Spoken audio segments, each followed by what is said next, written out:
குழந்தைகளுக்கான சத்திய கதைகள். கதை எண் 13, நோவாவின் கீழ்ப்படிதல். ஹாய் குட்டீஸ், இன்னைக்கு நாள் எப்படி இருந்துச்சு? எல்லாரும் சந்தோஷமா இருந்தீங்கன்னு நான் நம்புறேன். இப்போ நம்ம ஒரு இன்ட்ரெஸ்டிங்கான ஸ்டோரி கேட்க ரெடி ஆகலாமா? போன கதையில் காயின் அண்ணா ஆபேல் தம்பி பற்றி நல்ல ஒரு கதை கேட்டோம். அதுக்கப்புறம் நிறைய வருஷம் ஆயிடுச்சு. பூமியில் மக்கள் ஜாஸ்தி ஆயிட்டாங்க. ஆனால் ஒரு கஷ்டம் என்னன்னா, எல்லாரும் தேவனை சுத்தமாக மறந்து போயிட்டாங்க. சண்டை, அடிதடி, கெட்ட விஷயம், பாவம், இது மட்டும்தான் அங்கே இருந்துச்சு. பூமி முழுக்க இருட்டாக ஆயிடுச்சு. ஏன்னா அந்த ஜனங்கள் எல்லாம் நிறைய தப்பு செஞ்சுட்டே இருந்ததுனால அவங்க இருதயம் ஃபுல்லாக இருட்டாயிடுச்சு. ஆனால் அந்த இருட்டில் ஒரே ஒரு நட்சத்திரம், ஒரு சூப்பர் ஸ்டார் மின்னுச்சு.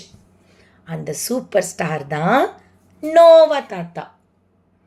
நோவா மட்டும் தேவன் விரும்புகிற மாதிரி நடந்து யெகோவா அப்பா சொல் பேச்சு கேட்டு கீழ்ப்படிஞ்சு இருந்துட்டு இருந்தார். பூமி முழுக்க கெட்டது நிறைஞ்சு போனதுனால தேவன் ஒரு முடிவு பண்ணார். ஒரு பெரிய வெள்ளம் அனுப்பி இந்த கெட்டதை எல்லாம் அழிச்சிடலான்னு நினச்சார். ஃபுல்லாக தண்ணி வச்சு இந்த அழுக்கு எல்லாத்தையும் க்ளீன் பண்ணணும்னு யோசித்தார்.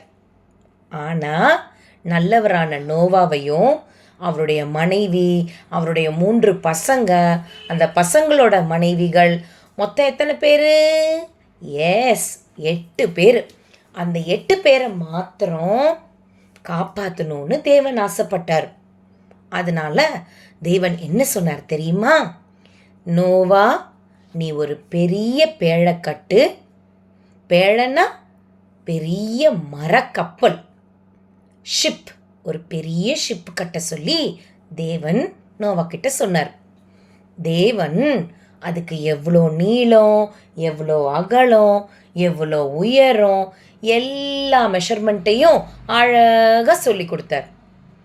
ஆனால் ஒரு பிரச்சனை, அது வரைக்கும் பூமியில் மழையே பெஞ்சதில்லை.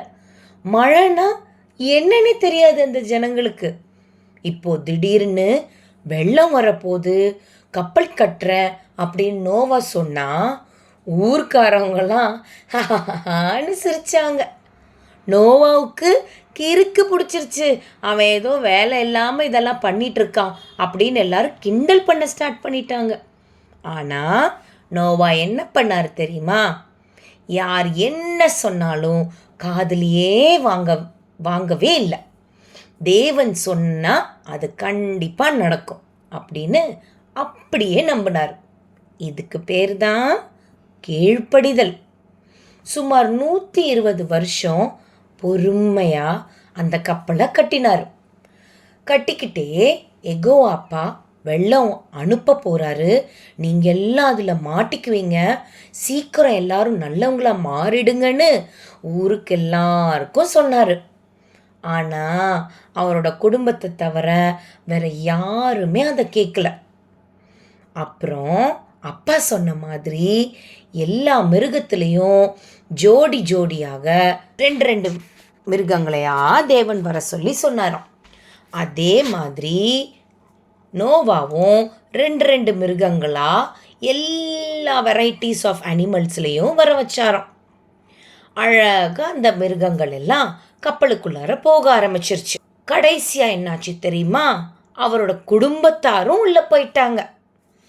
உள்ளே போனதுக்கு அப்புறம் தேவன் அந்த கப்பலோட கதவை அடைச்சிட்டாரு. அப்புறம் ஜோன்னு மழை. எவ்வளோ டேஸ் மழை பெஞ்சிச்சு தெரியுமா? 40 டேஸ், 40 நாள் நிற்காம மழை பெஞ்சா என்ன ஆகும்? இந்த பூமியே தண்ணி ஆயிடுச்சு. அதனால பூமி முழுக்க இருந்த மனுஷங்க எல்லாரும், அங்கே இருந்த நிறைய உயிரினங்கள் எல்லாம் அழிஞ்சு போயிடுச்சு. ஆனால் யெகோவா அப்பா பேச்சை கேட்டு நடந்த நோவாவும் அவருடைய குடும்பத்தாரும் மட்டும் கப்பலுக்குள்ள அவர் கூப்பிட்டுக்கிட்ட அனிமல்ஸோட சேஃபாக இருந்தாங்க. வெள்ளம் தண்ணி எல்லாம் வடிஞ்சு காஞ்சு போனதுக்கு அப்புறம் அவங்க ஒரு புது உலகத்தில் கால் வச்சாங்க. தேவன் ஒரு அழகான gift கொடுத்தாரு. இனிமே இந்த மாதிரி வெள்ளத்தால், அதாவது தண்ணினால் பூமியை அழிக்கவே மாட்டேன்னு வாக்கு கொடுத்தாராம். அதற்கு அடையாளமாக வானத்தில் ஒரு சைன் வச்சாரு. அது என்னன்னு தெரியுமா? அழகாக கலர் கலராக இருக்கிற ரெயின்போ தான். அந்த வானவில் எப்படி அழகாக ஸ்கையில் தெரியுதோ அதை பார்க்கும்போதெல்லாம் நமக்கு என்ன தெரியணும்னா, நோவா கிட்ட தேவன் போட்ட உடன்படிக்கை ஞாபகத்துக்கு வரணும். இனிமே இந்த பூமியை தண்ணியில் அழிக்கவே மாட்டார்ன்ற விஷயம் ஞாபகத்துக்கு வரும். சரி, இந்த கதையிலிருந்து நம்ம என்ன கற்றுக்க போகிறோம்? ஃபஸ்ட்டு விஷயம், யெகோவா அப்பா சொல்கிறத அப்படியே நம்பணும். எல்லாரும் சிரித்தாலும் கிண்டல் பண்ணாலும் தேவன் சொல்கிறது மட்டும்தான் எப்பொழுதுமே சரி. அது கண்டிப்பாக நடக்கும். அதுக்காக நம்ம காத்துட்ருக்கணும். செகண்ட் விஷயம், பொறுமை ரொம்ப ரொம்ப இம்பார்ட்டண்ட். எவ்வளோ இயர்ஸ் நோவா பேழை கட்டினார்னு நம்ம இப்போ தான் கேட்டோம். 120 வருஷம், 120 இயர்ஸ் வெயிட் பண்ணி தான் நோவா அந்த கப்பலை கட்டி நல்ல விஷயத்துக்காக அப்பா என்ன சொல்கிறாரோ அதை அப்படியே நம்பி நம்ம வெயிட் பண்ணி செஞ்சோன்னா நோவா மாதிரி அவர் குடும்பத்தார் மாதிரி நம்மளும் ஒரு டேஞ்சர்லேருந்து காப்பாற்றப்படுவோம். மூணாவது விஷயம், யெகோவா அப்பா நம்மளை எப்பொழுதும் காப்பாற்றுவார்.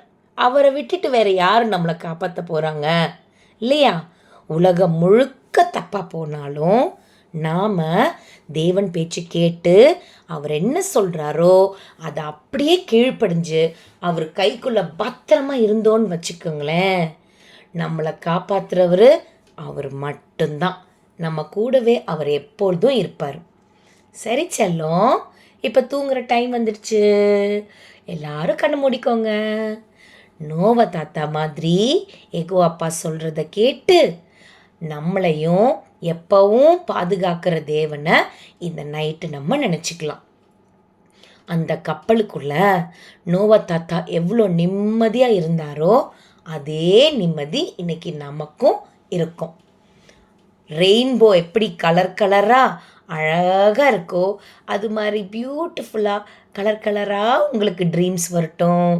தேவன் உங்கள் மனசில் எப்பவும் அன்பையும் அமைதியும் ஃபுல்லாக தருவார். தூங்கிறதுக்கு முன்னாடி மறக்காமல் ஜெபம் பண்ணுங்க. டெய்லி பண்ணிட்டு வர்றதுனால தங்கம் மறக்காமல் பண்ணுறீங்கன்னு நான் நம்புகிறோம். தேவன்கிட்ட ப்ரேயர் பண்ணிவிட்டு இன்னும் நான் நல்ல பிள்ளையாக மாறணும், கீழ்ப்படியணும், உங்களுக்காக நான் நிறைய நல்ல விஷயங்கள் செய்யணும்னு நினச்சிட்டு நல்லா தூங்குங்க என் செல்லக்குட்டி. நாளைக்கு காலையில் ஒரு விசேஷமான பரலோக மன்னாவோட நாம் சந்திப்போம். Good night.